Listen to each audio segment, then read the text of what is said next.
हमें क्वेश्चन के अंदर दिया है, हमें एक इलिप्स दिया हुआ है C, let C be an ellipse traverse counter clockwise, the value of the contour integral this is equal to, इनमें से कौन सा ऑप्शन ट्रू है। तो हमारे पास हमें इस फंक्शन का कॉन्टूर इंटीग्रल निकालना है अलोंग दिस इलिप्स। तो इसे निकालने के लिए हम क्या काम करेंगे, हम कोशी रेसिड्यू थ्योरम का यूज करेंगे। कोशी रेसिड्यू थ्योरम क्या कहती है, कोशी रेसिड्यू थ्योरम कहती है कि अगर हमारे पास कोई भी सिंपल क्लोज कंटूर है described in a positive sense, और हमारे पास कोई फंक्शन f है जो डिफाइंड है c या c के अंदर except for finite number of points. ये फाइनाइट नंबर ऑफ पॉइंट्स मैं ले लेता हूँ z1 z2 up to zn। ठीक है, तो इस फंक्शन का जो कंटूर इंटीग्रल होगा along this c is dz, it is given by 2 pi I summation I के ले लीजिए k from 1 to n residue z case okay z case F set. तो हम इस फॉर्मूले का यूज करेंगे। तो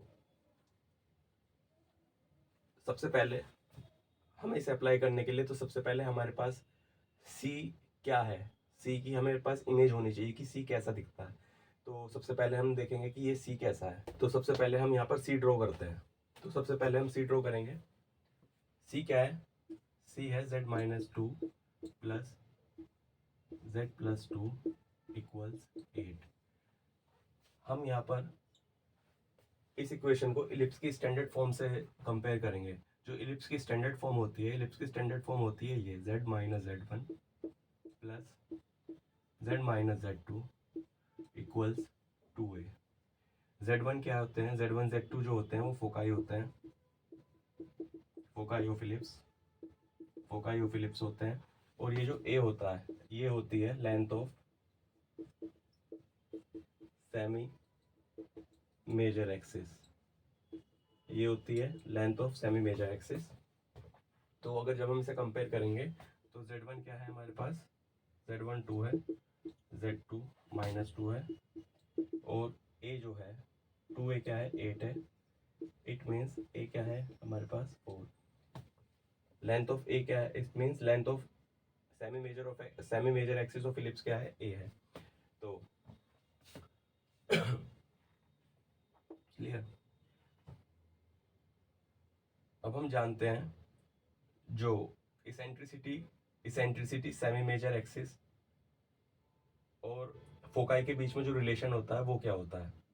तो क्या रिलेशन होता है, रिलेशन ये होता है कि अगर सेमी मेजर एक्सिस हमारा ए है, ई इसेंट्रिसिटी है, तो ये क्या होता है, कोऑर्डिनेट ऑफ फोकाई होता है। यहाँ पर हमारा फोकाई क्या है, हम ले लेते हैं फोकाई है हमारे पास 2। क्लियर। तो हम यहाँ से सबसे पहले हम इसेंट्रिसिटी निकालेंगे। इसेंट्रिसिटी क्या आ जाएगी, इसेंट्रिसिटी आ जाएगी 2 अपॉन ए क्या है 4, 2 अपॉन 4 इक्वल्स 1 अपॉन 2। इसेंट्रिसिटी क्या आ गई इसकी 1 अपॉन 2 आ गई। ठीक है, तो जब हमारे पास इसेंट्रिसिटी आ गई तो यहाँ से हम क्या निकाल सकते हैं, यहाँ से हम सेमी माइनर एक्सिस निकाल सकते हैं। सेमी माइनर एक्सिस कैसे निकालते हैं, जो फॉर्मूला होता है हमारे पास इसेंट्रिसिटी और एक्सिस के बीच में जो रिलेशन होता है वो होता है ये। तो यहाँ से हमारे पास आ जाएगा e square equals 1 minus b square over a square equals b square upon a square 1 minus a square, b equals a 1 minus e square. A क्या था हमारे पास 1/2, तो और ए क्या है हमारे पास, ए है, ए क्या था, ए है हमारे पास 4 into 1 minus 1 upon 4 into root 3/4, 4 into root 3/2, it is 2√3। It means जो हमारे पास length of semi minor axis क्या आ गई, length of semi minor axis आ गई 2√3। तो इसकी हेल्प से हमारे पास सेमी मेजर एक्सिस पता चल गई। सेमी मेजर एक्सिस क्या है हमारे पास, लेंथ क्या है 4, सेमी माइनर एक्सिस की लेंथ क्या है 2√3। तो हम इस स्टैंडर्ड फॉर्म में कैसे लिख सकते हैं, और इसका सेंटर क्या है, सेंटर है इसका 0। सेंटर है इसका 0,0, तो जो इसकी स्टैंडर्ड फॉर्म आ जाएगी, स्टैंडर्ड फॉर्म हमारे पास आ गई upon 4² plus y² upon 2√3² equals to 1। तो हमारे पास ये इलिप्स आ गई। तो सबसे पहले अब हम इस इलिप्स को ड्रॉ करते हैं। तो हम इलिप्स को ड्रॉ करेंगे। इलिप्स कैसा दिखेगा? हमारा इलिप्स दिखेगा इस तरह से।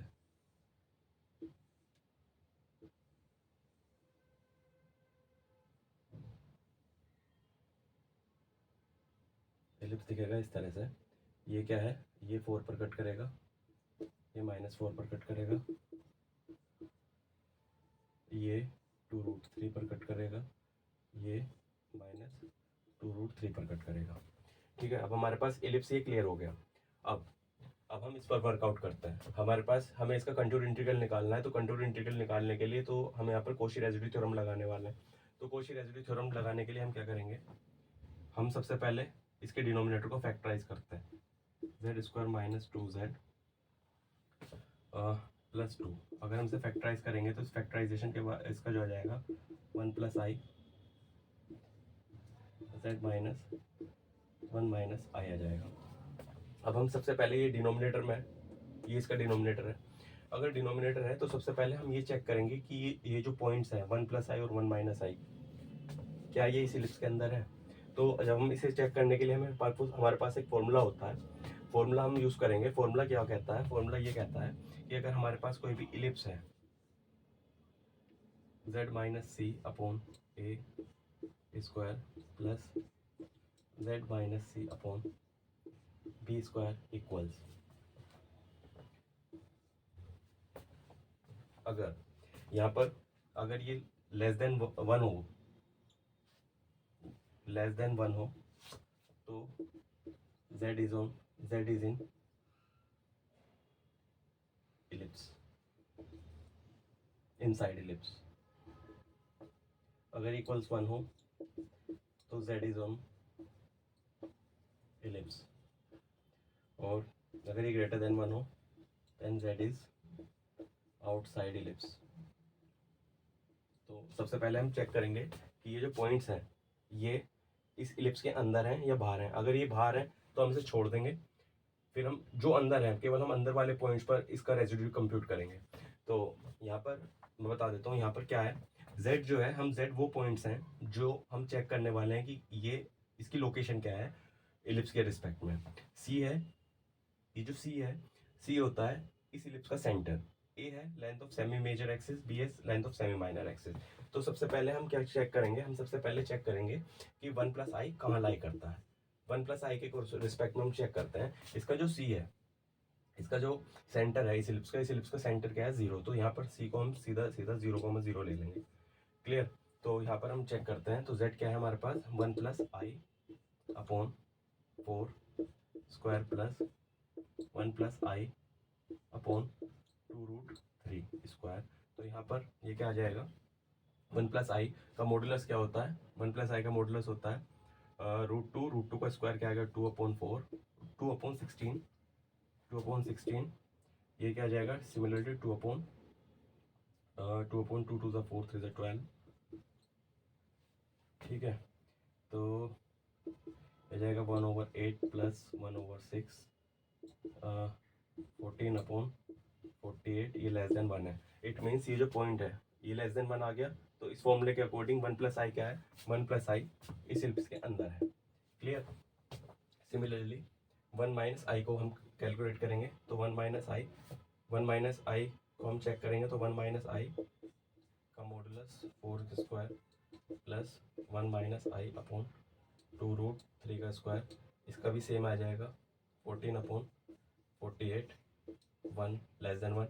तो ये जो दोनों पॉइंट्स हैं, ये वाले पॉइंट्स 1 + i 1 - i दोनों इस इलिप्स के अंदर है। जैसे ये 1 + i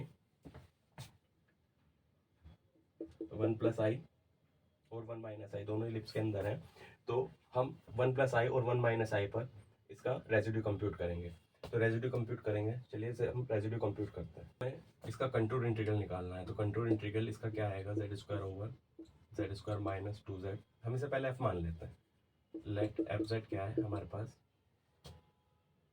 Z square upon z square minus 2z plus 2। ये क्या आ गया था हमारे पास, z square upon z minus 1 plus i, z z minus 1 minus i, हमारे पास ये चीज़ अवेलेबल है। तो इसका जो वैल्यू है कंट्रोल इंटीग्रल क्या आ जाएगा इसका, c f z d z क्या आएगा, इसका कंट्रोल इंटीग्रल आएगा 2 pi i residue of z equals 1 plus i z square upon z minus 1 plus i z minus 1 minus i plus residue of z square upon 1 minus I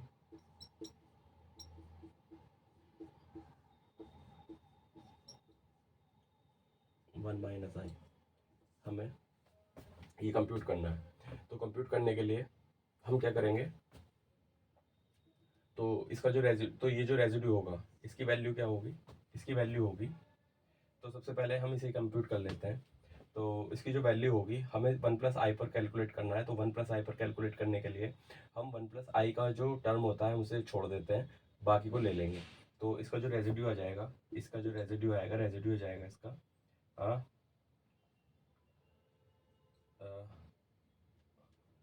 1 plus i का whole square over z minus 1 plus i minus 1 minus i, इसका residue आ गया ये।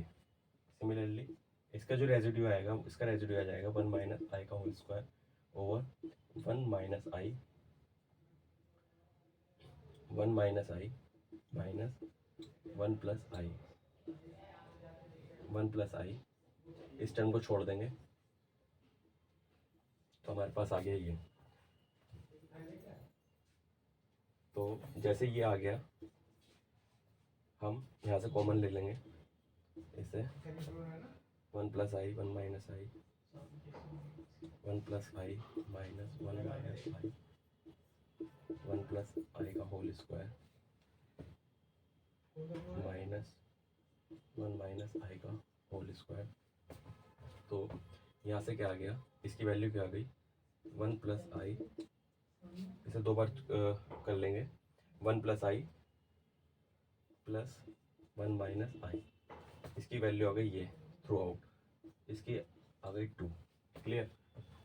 तो ये जो bracket की value आ गई, bracket की वैल्यू आ गई हमारे पास 2, हमारे पास ब्रैकेट की वैल्यू 2 आ गई। तो